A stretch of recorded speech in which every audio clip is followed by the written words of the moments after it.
Hi, I'm Kelsey from Just Sew, and today I'm going to teach you how to prep your quilt binding. So when it comes to quilt binding, there are two different steps. First of all, you prepare your binding strips and attach it to the front of your quilt. And then the next step is wrapping it around to the other side of your quilt and attaching it either by hand sewing or machine stitching. So today I'm just going to teach you the first part of that, which is prepping your binding strips and attaching them to the front of your quilt. As you explore lots of different binding methods, you'll find that there are lots of opinions out there, and so mine is just one of them. This first part is pretty straightforward and it's pretty universal. There are some variations out there that I've seen, but they're not too far off from what I'm going to be teaching you today. One of the biggest differences that you'll find is the width that you cut your binding strips. Different people have different opinions about how wide they want to cut their binding strips, and I find that it depends on if I'm going to be finishing it by hand or by machine. My favorite way to finish binding is by hand. However, I have done it by machine. I just haven't found a method that is my absolute favorite, so I'm sticking with hand binding for now, and I'll save that for a future tutorial. So today I'm just going to start off with some 2 1/4 inch strips. First, I'm going to show you how to connect all your strips together, how to press them, and then how we're going to sew them onto the front of our quilt. Another variation you might find is some people might prefer to do this step by attaching it to the back of the quilt rather than the front. I like to attach it to the front of my quilt, so that's what I'm going to be doing today. And one of the things that people find the trickiest is connecting your strips once essentially your quilt is basically creating a circle as you sew your binding around. So how do you connect those two end strips? And that's one of the things I'll be showing you today. So grab your 2 1/4 inch strips and let's get started. All right, so first of all, you're going to make sure you have your selvages cut off of your strips, and we're going to miter these together. Instead of sewing them end to end, I like to sew these in a mitered angle, if you're familiar with that. This just reduces the bulk when you're sewing your binding onto your quilt. So one of the things that I like to do is overlap them just about 1/8 of an inch like this, and then we're going to sew from this corner to this corner. So laying flat, it's from this corner to this corner. And you can draw a line here if you want to, or use diagonal seam tape. If your strips are skinny enough, or if you're experienced enough, then it's probably easy enough to just eyeball it.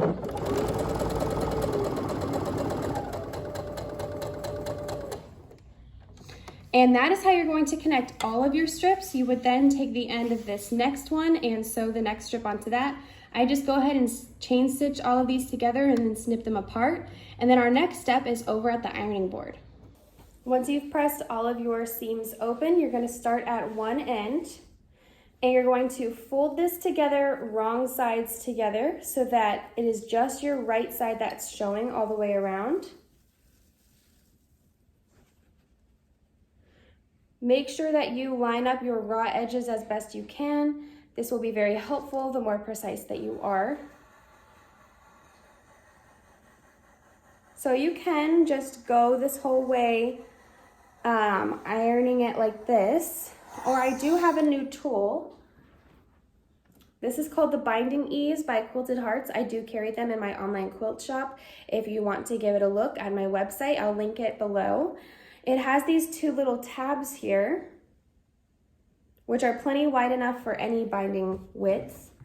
So what you do is you press the beginning of your strip and then lead it through these 2 guides. And this is heat resistant. So what you're gonna do, I like to turn off my steam if I'm gonna do this, is you just place your iron down, and with one hand you pull, and with the other hand you guide like this, which really you don't have to guide very much. These strips keep it pretty much folded in half for you. I just like to have my hand here to guide it just in case. I just find this saves a little bit of time, especially if you're pumping out a lot of binding, then I love this tool.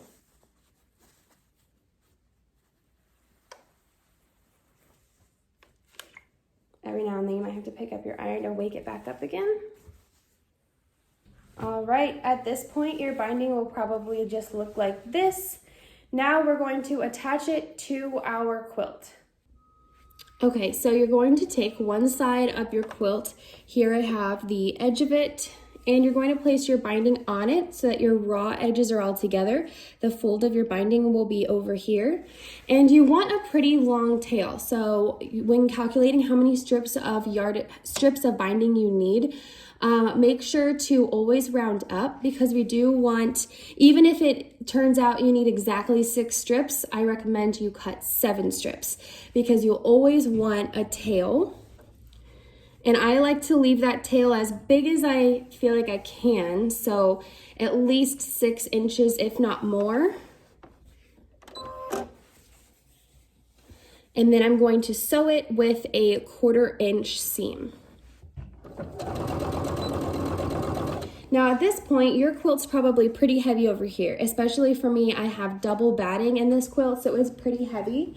So I like to do this at a place where I can put my quilt up on a table or have a chair next to me or something to alleviate that weight. And as I'm sewing my binding, I like to lift up a little bit right here so it's not dragging so much. I just find that that kind of helps the stitches stay the length that they're supposed to be, instead of, you know, sometimes the stitches can get a lot smaller and tighter when there's a lot of drag and pull on the fabric. So I like to lift it up to help my feed dogs work properly.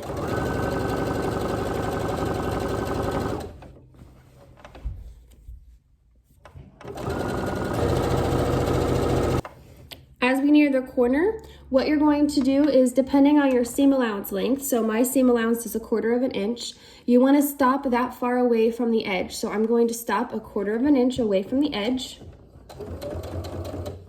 You can measure this or you can just eyeball it.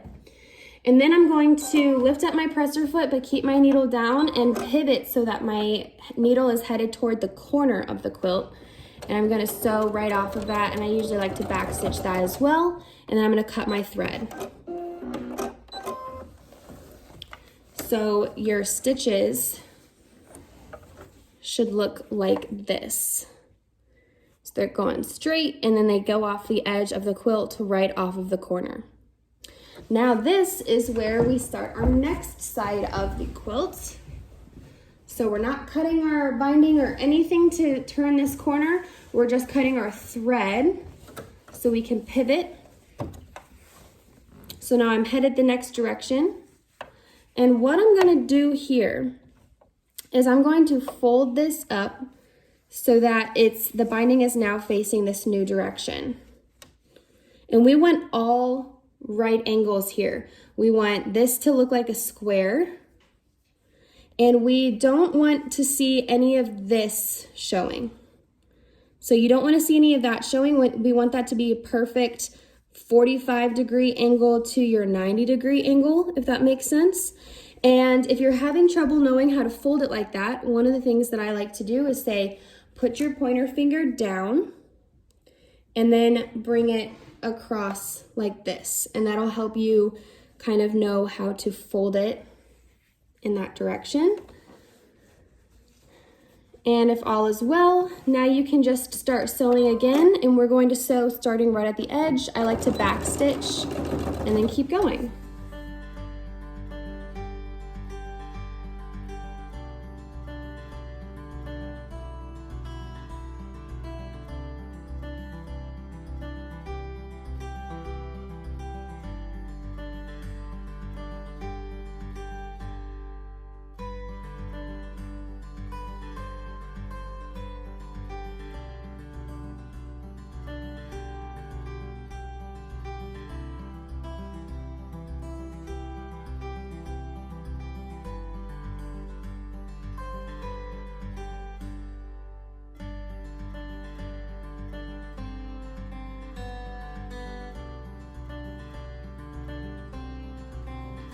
Okay, for this next part, you're going to want some type of ruler, pins, and scissors for cutting fabric.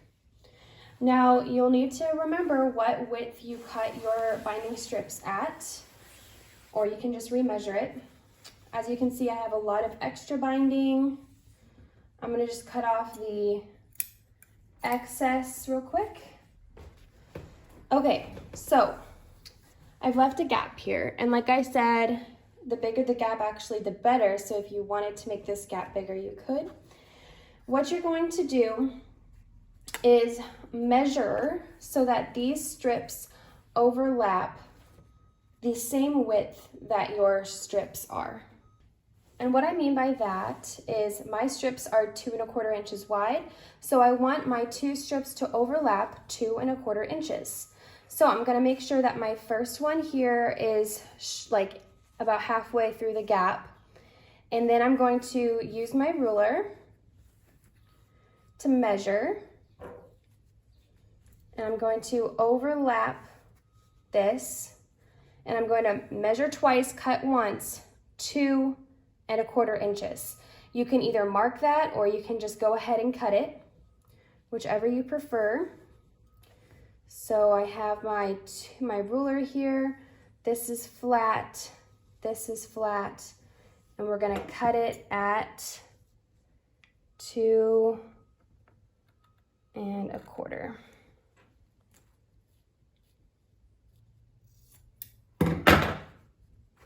Alrighty. So now we just need to sew these 2 strips together. How we do that is I like to take in this slack right here with some Wonder Clips. That just helps me keep it all together, like that. And then with the front of your quilt facing you, you're going to do right side over left side. And I've learned from experience that if you do these strips so that they're totally flush with one another, it won't quite, your binding will end up being actually a tiny bit bigger than your quilt, and you'll end up with a little bubble. I don't know why that is, but every time I've done this where it's flush, that is what happens. So I like to make sure that they kind of overlap about 1/8 of an inch here. And then you'll want to pin this.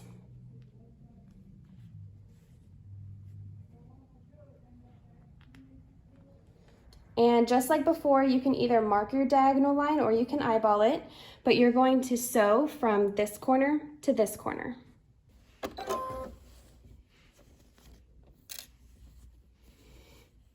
All right, once you have sewn that, you can go ahead and take your Wonder Clips out and go ahead and pull it taut and make sure that it is perfectly flat. If there's a bubble at all, what you'll want to do is rip this out and overlap them even more. So do that before you cut your excess off, but mine looks pretty good, so I'm going to go ahead and cut this off.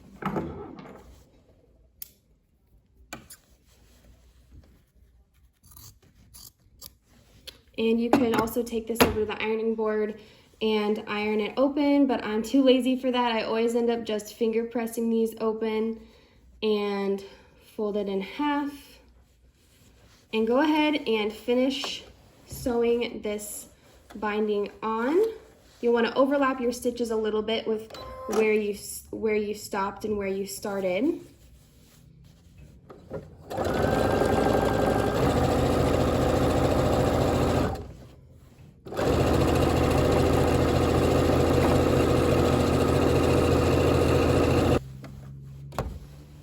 All right, and there we go. So that is how you do the first step of the binding process. You can already see that adding a binding really does add so much.